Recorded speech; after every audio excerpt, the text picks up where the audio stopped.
Welcome to the latest episode of EdInfluence. I'm Nick Mackenzie from Brown Jacobson, and today I'm delighted to be joined by Anne Lim. Thank you, Anne, for joining me today. I wanted to start by inviting you to tell me a story from your life that would give me a picture of who you are as a leader. Well, Nick, thank you for having me, and it's a delight to be here. I was born in the 1950s in Moss Side in Manchester. And one of my earliest recollections is helping my father in the butcher's shop. I was the eldest of two children, and my sibling, my sister, wasn't born then. But I was exposed at a very early age to seeing my mum and dad in a work environment, doing stuff essentially to earn a living, and to keep us, to sustain us. So I never thought of that as leadership, but my story is that my father just involved me in everything he did. I mean, I don't quite mean boning a lamb joint or something. It wasn't as sophisticated as that, but I just used to help him. I used to help him with the customers. I used to talk to the customers. I used to help him carry meat in and out of the fridge. I used to help him wrap it up. I don't think I'm wrong in saying that initially it probably was in newspaper. We are talking about mid-50s, but it did get wrapped up in other more hygienic things a bit later on. But anyway, too much detail. The point here is that I felt I learned a lot of skills without being told that they were skills that I was learning, and that I was given a role model of in my father, who accepted my mother to work as equals in the shop, and where I was accepted as somebody who could be kind of part of the team and finding some meaning and purpose in work and doing something useful. And I think that little cameo from very early on probably not only tells you a little bit about the kind of life I had, even though obviously people much younger than me will need to use their imagination to think what a butcher's shop in Moss Side in the 1950s might have been like. But significantly, whatever situation and environment you find yourself in, some of those experiences I had at quite an early age, I think are useful in the leadership roles that we find ourselves in schools and in organisations and businesses. Are there any experiences from that time that you've gone back to a few times in terms of acting as a leader? I think the enduring one, and I only came to realise this when in my early 30s, I actually became principal of a further education college. So I became the leader, if you like, is that I obviously had exposure to a kind of world of service, even though service for my father was serving customers to make a living, as I've said. And I chose public service, the public sector. But service, in my case, public, as I say, where you could also be, if I can use the word, entrepreneurial. You could have an eye to being innovative. And certainly when I came into further education in the 70s, but then when I became a principal in the 1980s, and then that led up to the incorporation of colleges in 1992. Those skills of putting the student first, serving the student, serving your staff, but actually also being more entrepreneurial within the community, and particularly as I'd moved then to become principal of Milton Keynes College, which was in a growing city, continuing to grow city. I'm speaking to you from Milton Keynes now. And so all that impetus to start new businesses, to grow new businesses, to use skills in the workplace, to grow the community, to develop the prison education here that we did. When somebody said to me, "Oh, you're an entrepreneurial public servant," I thought that was wonderful. I thought, yes, I am. So yes, it does connect back to the fact that in my DNA was a role model of really an entrepreneurial shop owner, butcher's shop owner, who'd made his own life. And my father was both disabled and had had very little education. So, I mean, he never thought of himself as disadvantaged, but he made his life in that way. My mother was a bit more educated. And the fact is, those entrepreneurial skills I learned from them and applied in the public sector. So, what would you say? Because I'm conscious you've had lots of different roles, and what would you would say the mission that connects your leadership roles is? That's a really lovely question, because I think I've been in a situation where, because I was quite young when I became principal of Milton Keynes College, I was 34, and I did that role for 10 years, and then I did a second principal's role, and then I went into the civil service and led 3 major programs in the Blair government days nationally in educational terms. I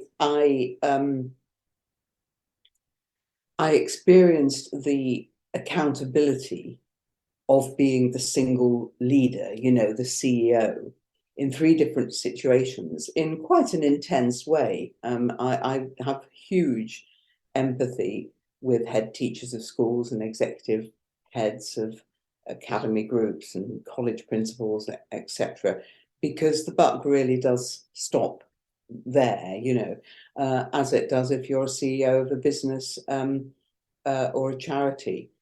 I then was able to experience a different kind of leadership, the sort of leadership of governance, because in my early 50s, by choice, and because I'd had all the experience at an executive level in those 3 different environments I've just mentioned, I kind of didn't want to keep replicating that, and I didn't want to move into or need to move into a kind of a 4th CEO role. I made a point of really trying to apply some of the leadership learning and the experience of being a CEO, but from the point of view of being a chair of a board. And in fact, when you and I met, I was chairing an academy chain, an early chain of a group of academies. And I've gone on to chair a whole range of other things. So leadership in governance terms, for me, I have benefited hugely from taking the learnings of my life as a CEO executive into the non-executive, more coaching sphere, but also as the guardian of the if you're a governor of something, you are, and in a governance role, you are kind of the guardian of the and the steward of the mission and the vision and the finances and the strategy of the organization, and you can do that and hold it with your CEO without having the pressure of the day-to-day operational leadership. And I always feel that the best organizations, the best schools, the best businesses are probably likely to have at their helm both a very good CEO and exec team and a pretty good chair and board of trustees, governors, exec board of directors. And if you can keep that together, then you've got the full spectrum of leadership. You talked about entrepreneurship and service, a public service in your leadership role. How did that translate when you was moving into that sort of governance leadership you just talked about there? How did entrepreneurship show up there? Well, if I look at the portfolio of activity I've had over coming up for 20 years now, certainly 18 years anyway, in my 50s and 60s, because I've just turned 70, and I kind of started this interest in governance in my early 50s. I was just 52-ish. So I've benefited because the entrepreneurial outlets have, for me, found their way through actual involvement in big business. So I sat on the board of a PLC. And it wasn't a big corporate company, but the whole way of governing a corporate body and the kind of accountability you have to shareholders was both learning for me, but a huge experience for me. And the fact is that company had to be very commercial and had to make, had to make money. So I was really pleased that I could be somebody who had had a public sector background, but I could move into and translate those skills and develop the organisation, actually, the company, which I know I did in the 9 years I was involved. So it was sort of helpful to me that I had some understanding of being enterprising, really, and of valuing enterprise and valuing wealth creation, which I do, you know. But I think the place it's best now exemplified, interestingly, is in my role at the City and Guilds of London Institute. City and Guilds is a Royal Chartered charity, but we are a major corporate business as well.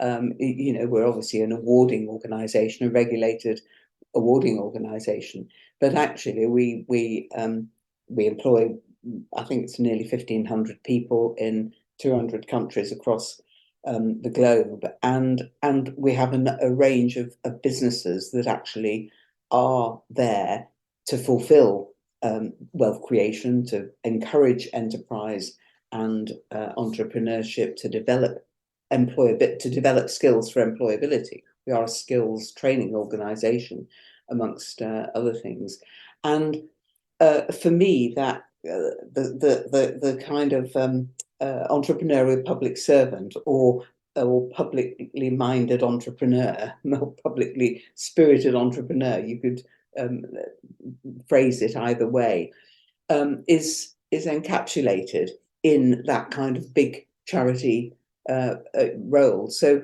it's purpose driven, it's values led, and those are the things that define but both types of arena in which I've worked, and I think that's the kind of golden thread that runs through. You know, I have to have I have to work in an organisation where it exists more than just to make money, but to make money to make a difference is what it's all about for me. And I wanted to take a cue from one of your more recent roles, because I know you have lots of different hats, but chair of the Lifelong Education Institute, and sort of, I'm not quite sure how to put it, but I suppose where is the growing edge for you as a leader? Where are you in terms of still learning as a leader these days? Well, that's a very nice segue in, because the only reason I took this role on is because it is a challenge to my own learning, really.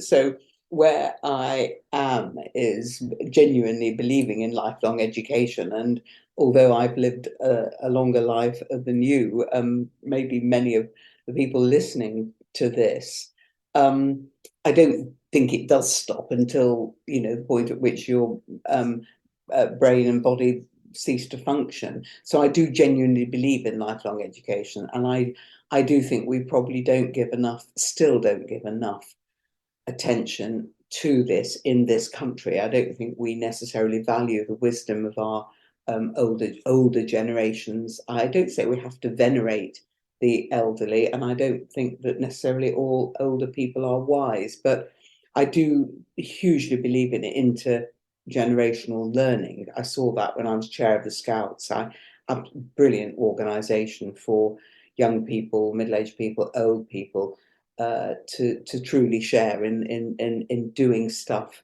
that is life enhancing together. But I don't think the education system in this country really has a vision for lifelong education. We're still very compartmentalized. We still get politicians of every political persuasion only interested in where the votes might be. So put money into schools or put money into early years, or, oh, well, the universities are now starting to create a little bit because their funding is down because we haven't got as many foreign students. So, well, we better listen to them. And it's very, very divisive. And I don't think it's easy for those different sectors of education to relate to each other either. I mean, many attempts are made at doing that, and particularly at local level. So, collaboration and coordination does exist, but it almost exists despite the system. So the idea of the Lifelong Education Institute came out of one of the many lifelong education commissions that there have been around over the last few years, and from different origins. So, I mean, I won't dwell on those, but ResPublica picked this up. Chris Skidmore chaired the commission, and he is no longer going to be an MP after the next election. He's has moved into a different field of endeavour to do with climate change and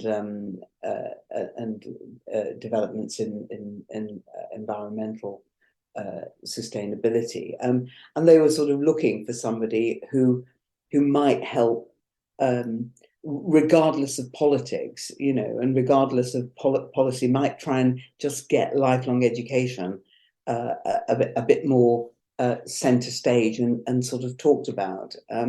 That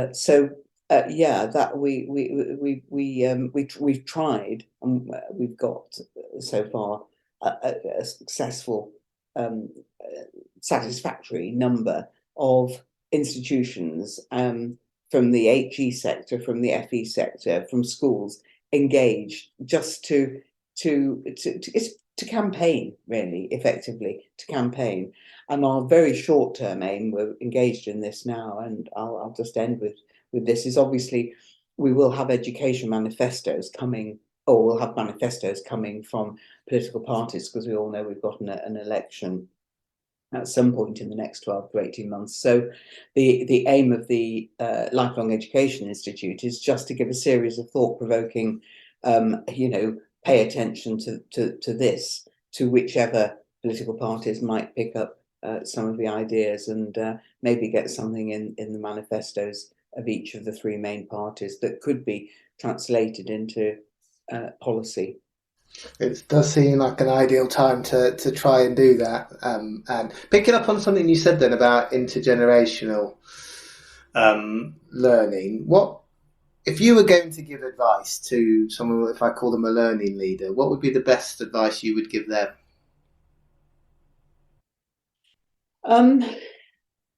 Well, I think this is advice I'd give to anybody, really, but I think it absolutely matters if you're leading something, i.e., if you're in a situation where somebody is looking to you to take authority of the role. So, it might be a sixer in Cubs, to go back to my scouting analogy. It might be a form captain in a school, if we still have such things. I'm sure my language is rather old-fashioned there. But, anybody who, it might just be a team, it might be a team leader. So it can be whatever position you as an individual find yourself in, where people look to you to lead. And my advice is just lead from the integrity of your own being, i.e., just be you. Don't try and be anybody else. Because if you have in your head the concept that there is a perfect way to be a leader, or there's a good way to be a leader, theoretically that might be helpful, and I'm not in any way wanting to diss in any way leadership training or leadership theory, or an understanding of all that is required in a leader. But if it isn't connected to the way you understand your own self, and the degree to which you have any self-awareness, or any, well, the fashionable word is emotional intelligence, isn't it? But you know, you might not call it that, but you just need to be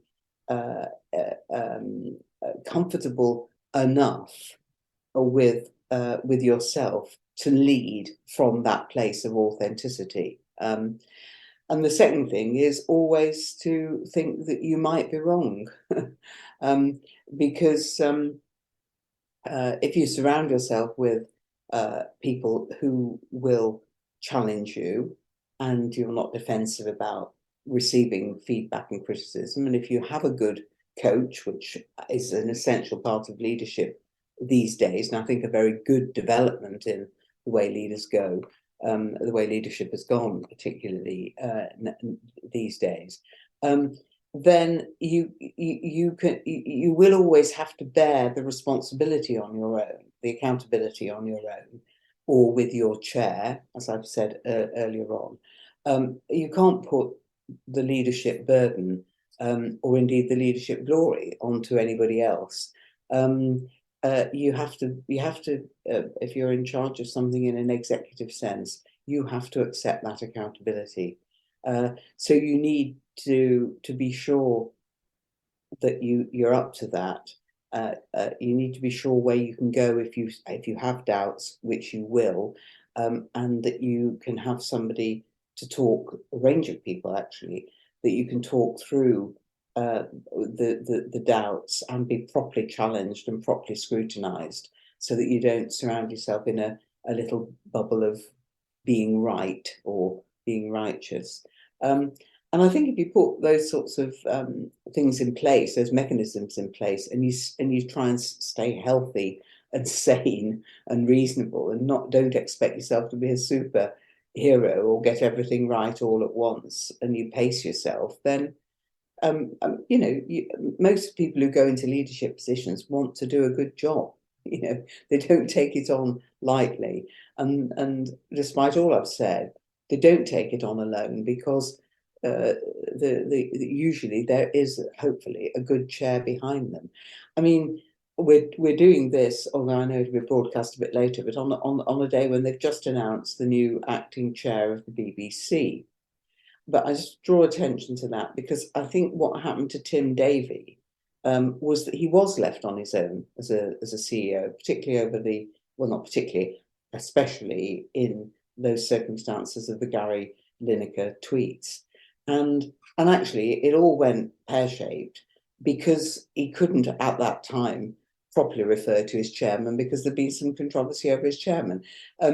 I mean, that's the circumstances around all of that are not what is important there. It's just an illustration of where, if as a CEO you don't have your chairman on your side or around and with you to talk things through, or your chairwoman or your chair, then it's not a good place for any leader to be in, because what you can't do is share that with anybody who you are accountable for. That's the loneliness of you can't begin to talk about it with your deputies or anybody else. And you shouldn't, in my view, talk about it and deal with it too much with your family, because that intrudes upon, I'm not saying the personal and the professional are totally separate, but I think that's another area that has to be navigated by the leader, so that they don't use their wife or husband or partner as a coach. So the only places you've got to go are your, coach or your peer, another peer group, another CEOs of other organisations and those sorts of networks, or indeed your chair. But when it comes to the actual decisions about things, it can only be you and the chair, and that's where it often goes wrong. What role do you think courage has in leadership?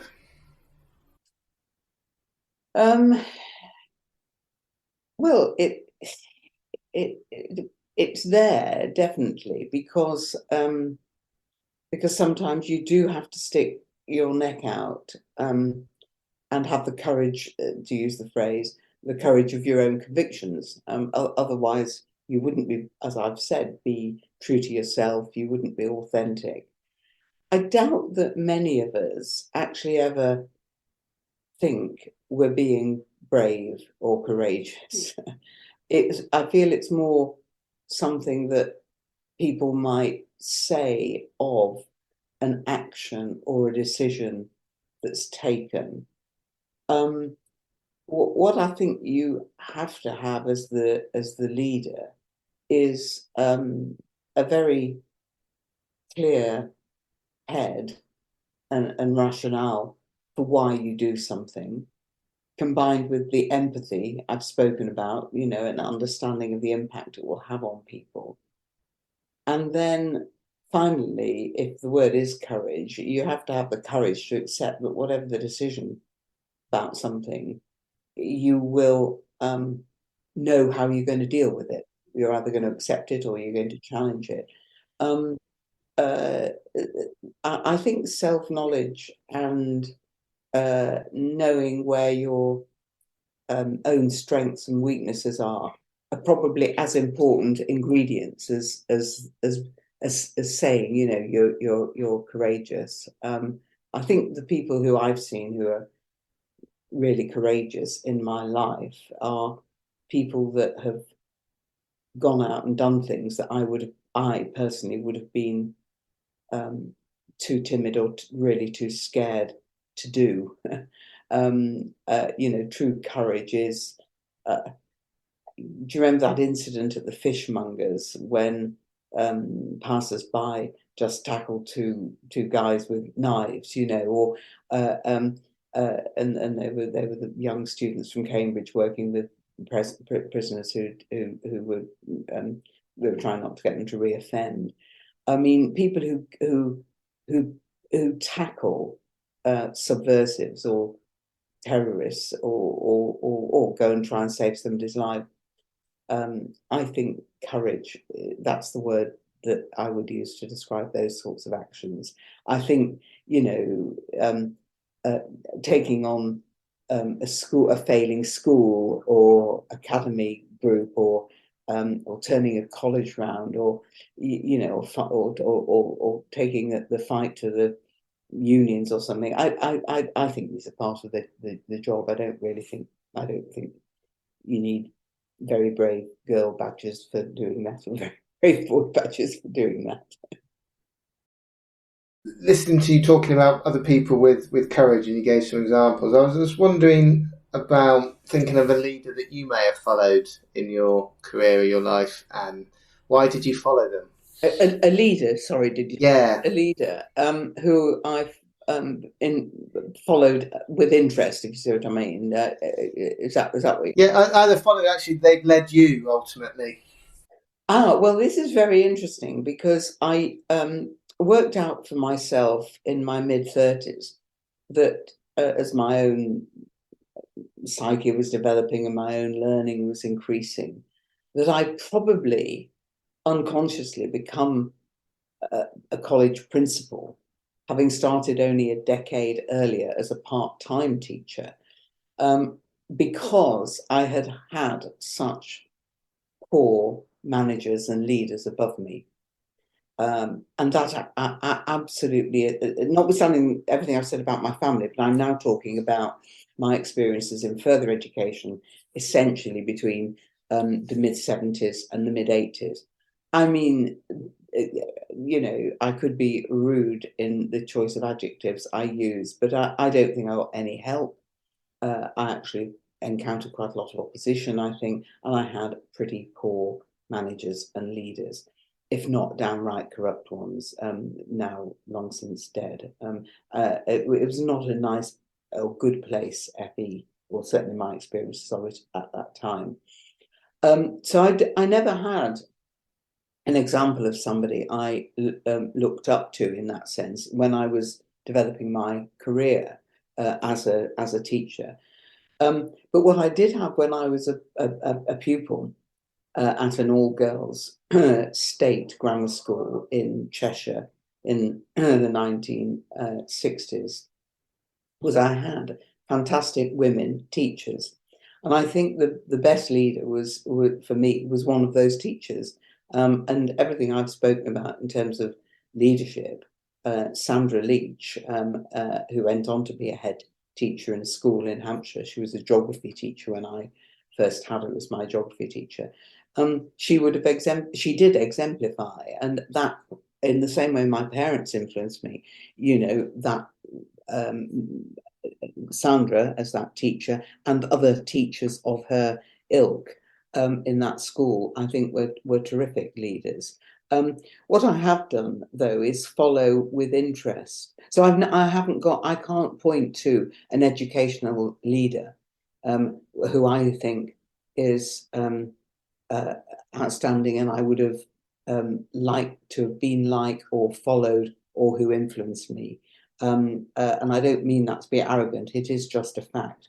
But there are other leadership figures that I look to who I think show the kind of qualities and characteristics of leadership I've been drawing attention to in our talk today. And I mean, you can never know because you don't know these people closely if you've not worked with them. You can only see the outputs of their work. But I personally always think of somebody like Nelson Mandela.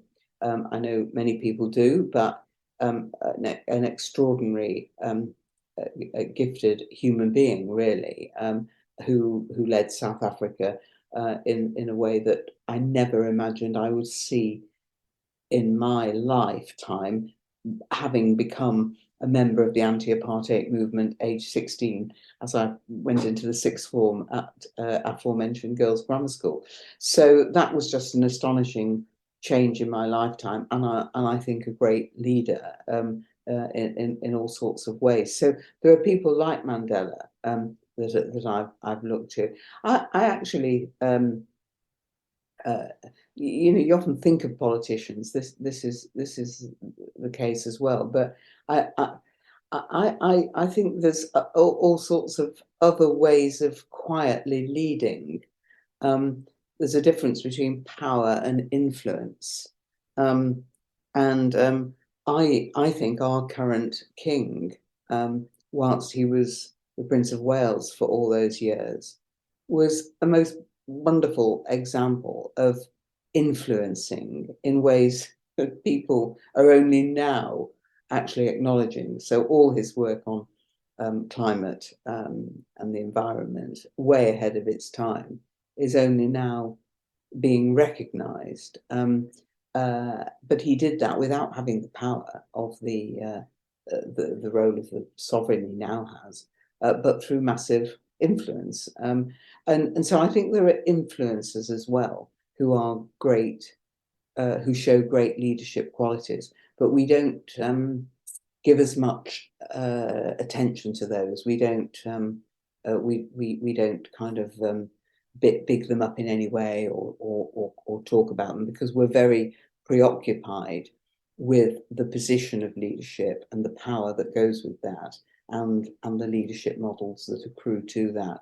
And I almost like to think of the people who are quietly influencing and leading. I mean, another example would be look at what Gordon Brown does now and has done since he became since he ceased being Prime Minister. I mean, he had that power as Prime Minister, and this is none of these are political points, but I mean, it kind of, where did it go? But since then, he has influenced massively globally in terms of the education of particularly children around the world, and actually you could say the same in a different sort of way about Tony Blair. But how you use your time when you don't have a position of power, but you still have some influence, I think is topic of another podcast, really. But there we go. Well, I think I think we're nearly out of time, but I was going to ask you, thinking of you, Anne, in terms of influence. What legacy would you like your roles and influence as a leader in the many and varied organisation you've contributed to be? Well, I actually think that I am a much more evolved human being now, in the last sort of 25 years of my life than I was in the first 25 years when I was doing all the leading of organizations and doing the things I've been touching on in our conversation. I think as the head of a college and as CEO of Learn Direct, I think I was absolutely recognised as from the feedback people gave me as somebody who genuinely cared about learning, was inspiring because of that, who wanted to help people learn and be the best they possibly can. And I'm sure I left the organisations I led having enabled people to feel that they were in a better place and they'd had opportunities. So I think a sort of inspiring leader is probably what they would have said, and I think a kind leader. But what's happened since on the influencing side, which I think is equally important, is actually when I've helped somebody in a CEO leadership role make a decision that was a better decision because they kind of consulted me, but where I didn't really feature in the outcome. And the best example of that for me recently is that because I worked with, and I know he won't mind me mentioning his name, I worked for 6 years as the chair of the Scouts with the chief executive, Matt Hyde, a superb chief executive, a brilliant leader in many, many, many ways. And after I'd left the Scouts, he and I have stayed in touch. And 2.5 or so years ago, he'd approached aforementioned Tim Davie because of Comic Relief at BBC with an idea about doing something to really boost volunteering and the engagement of all people in volunteering in this country. And he wrote to me and explained, Matt wrote to me and explained this idea that he pitched to Tim Davie about a volunteering occasion, a big national push around the coronation.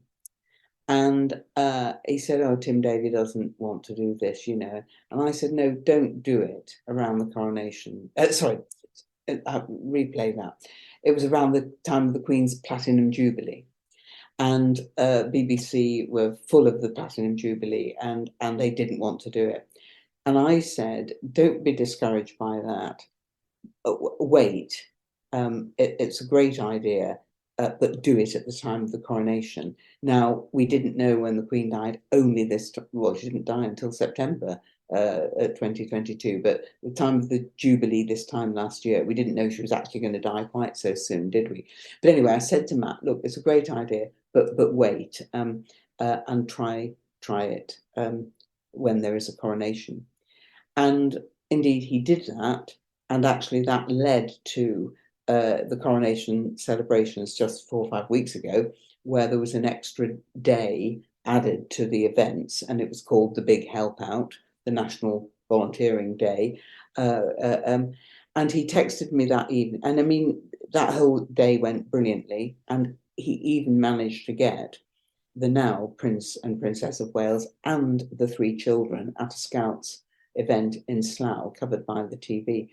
And I texted him that day to say, it's been, this is what I've done for the Big Help Out, because I'm still doing stuff.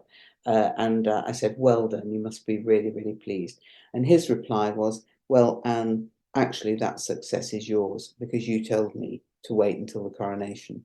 I mean, actually, he has made it happen, but that's where I think the influence and the acknowledgement, nobody would ever know that. And well, I've now told you, but I mean, I don't think it's a secret, but what I'm saying there is, for me, that is a great legacy to have helped that happen in a way that where the right thing happened, because Matt and I had a conversation that resulted in the right thing. And these may never be captured, moments like that. You never might not know what sort of behind decisions or actions that are taken. But for me, the satisfaction of knowing that that worked out for him, and it worked out so well. I think they're looking to perhaps do it every year, but even for the year of the coronation, it went well. That's satisfaction enough, really. Great legacy as far as I'm concerned. I think that's a lovely story to finish with. And I think there's so many lessons I can think within that story you've just shared. So thank you so much for joining me today. I've thoroughly enjoyed our discussion, and I do hope our listeners have as well. And I look forward for you joining us on the next in our series of EdInfluence podcasts. Thank you, Nick.